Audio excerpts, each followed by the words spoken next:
In Cairo, a muezzin calls faithful Muslims to prayer.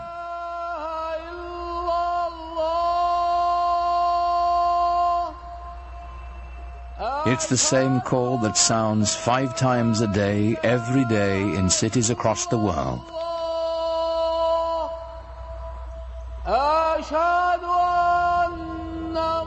Nearly a quarter of the people on earth respond to it, bound together by the enduring spirit of Islam.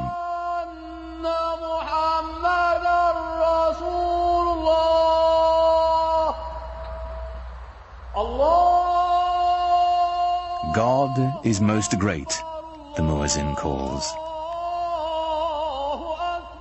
I testify there is no other God but God. I testify Muhammad is the messenger of God.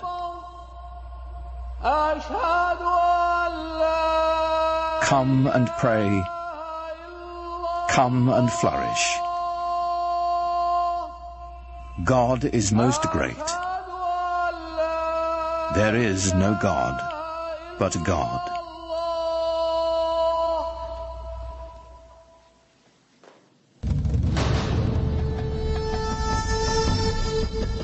In the unfolding of history, Islamic civilization has been one of humanity's grandest achievements. A worldwide power founded simply on faith. A spiritual revolution that would shape the nations of 3 continents and launch an empire. For the West, much of the history of Islam has been obscured behind a veil of fear and misunderstanding. Yet Islam's hidden history is deeply and surprisingly interwoven with Western civilization. It was Muslim scholars who reclaimed the ancient wisdom of the Greeks, while Europe languished in the Dark Ages. It was they who sowed the seeds of the Renaissance, 600 years before the birth of Leonardo da Vinci.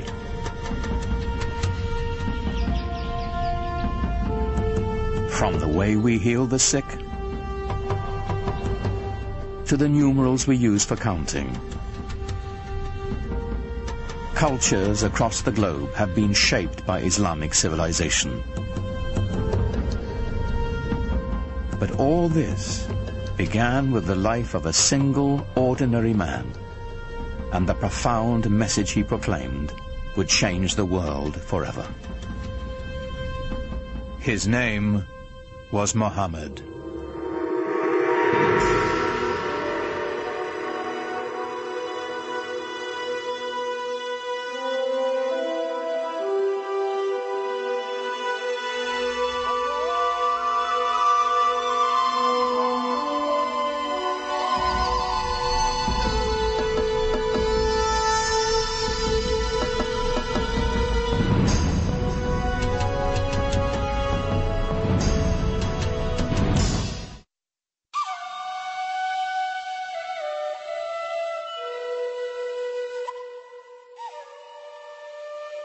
To Muslims, the life of Muhammad is a story revered, in its mysteries as much as its certainties, that our beliefs held sacred. Whatever we can tell about the Prophet, of course, is screened through the filter of what has been preserved over the centuries and what people have wanted to preserve.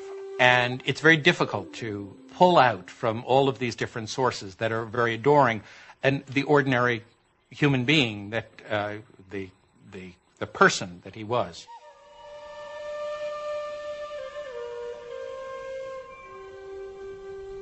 We do know that Muhammad was born in or around 570 AD in the sun-blasted Arabian Peninsula,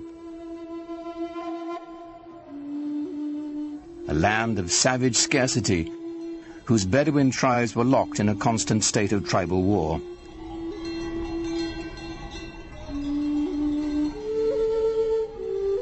While still an infant, Muhammad's parents gave him his first taste of life in the desert. Muhammad was from a town, Mecca, but he was sent off to live with the Bedouin because the people, even in the town of Mecca, felt that the Bedouin were the holders of the deeper cultural Arab values. And the Bedouin view the townspeople as having lost their really authentic roots in Arab culture and the poetry and animal husbandry and all the things that they do so well. By the time Muhammad was 6, both of his parents had died, and he was taken under the protection of his uncle, chief of his clan. Being an outsider gave him a singular perspective. He'd been orphaned early and developed very early on a passionate sense of concern for those who are left out of society. To be orphaned in a tribal society where clan and family relationships are your keys to everything, success, status, honor, dignity, is to face what it really feels like to be marginalized. And that obviously had a very deep impression on him as a young man. In some ways, it was detrimental, of course, to grow up without parents, but in other ways, he was so adaptable. He had many parents, he had many fathers, he had many mothers, so it made him a child of everybody. Muhammad's clan, like Arabs all across the Arabian Peninsula, would share the stories that had been told and retold for generations. Pre-Islamic Arabian civilization was largely an oral culture, and was tremendous respect for and admiration for people who could express themselves orally, and especially those who could recite poetry almost at the drop of a hat. Some of the most important people in a tribe were the poets. As they sang of the glory of the tribe, they told the story of the tribe. To the Bedouin, the word had a mystical importance. Poets linked the tribe to its ancestors and celebrated values older than memory. Poetry was the sinew that bound the Bedouin together, celebrating their victories, lamenting their defeats. The poems themselves, like the poems of Homer, both celebrate this great heroic ethos and yet intimate in the deepest way the tragedy that this ethos of constant tribal warfare brings to people. Warfare and conflict were the grim realities of a dangerous time. Muhammad's uncle taught him the skills he'd need to survive in a world where even a prophet would wield a bow and arrow.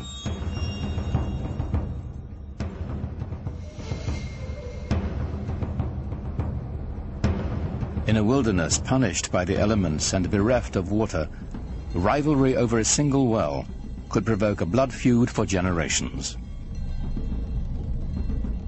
A real rivalry, real battles, and sometimes quite bloody. So the allegiance of individuals was to the family, immediately, and at a larger extent to the tribe. Without the tribe's protection, no one could endure. Scattered across the peninsula were countless factions, all embroiled in bitter struggles, each defending its precious grazing lands, trade routes, and, most importantly, its wells. Well, you have to understand, and most of the lands are dry.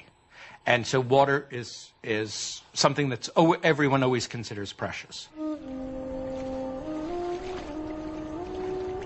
For those of us in climates that are more heavily watered, it's difficult to understand the depth and the centrality of the symbol of water in societies that are desert and in which it only rains once or twice a year, and in which a little water makes the difference between life and death.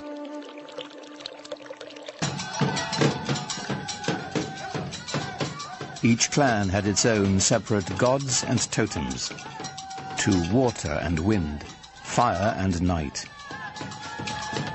They were kept in the caravan town of Mecca, in a shrine of wood, stone and cloth. It was called the Kaaba, the Arabic word for cube. Pre-Islamic Arabs